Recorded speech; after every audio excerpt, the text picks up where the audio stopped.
Corporation కీలక అంశాలకు AP cabinet ఆమోదం.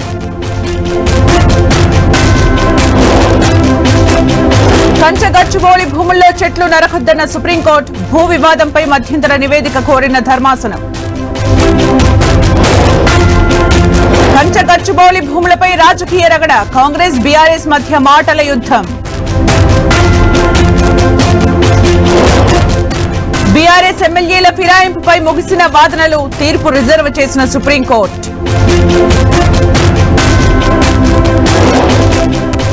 ఉప ఎన్నికలు రావన్న రేవంత్ వ్యాఖ్యలపై సుప్రీం సీరియస్, కోర్టు ధిక్కారం కింద పరిగణించాల్సి వస్తుందని వార్నింగ్. అభివృద్ధి పేరుతో పేదల భూములు లాక్కుంటున్నారు, హామీల అమలులో సర్కార్ విఫలమైందన్న హరీష్ రావు. వక్ఫ్ బిల్లును లోక్సభలో బుల్డోజు చేశారన్న సోనియా, రాజ్యాంగ విధ్వంసమే బీజేపీ ఉద్దేశమని విమర్శ. చైనా దురాక్రమణలపై కేంద్రం స్పందించాలన్న రాహుల్, ఆక్రమించిన భూమి స్వాధీనం చేసుకోవాలని డిమాండ్.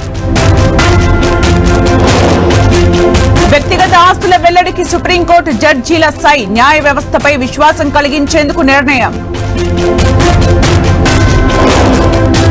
లక్నోలో కాంగ్రెస్ మహిళా మోర్చా ఆందోళన, మహిళలకు భద్రత కల్పించాలంటూ నిరసన.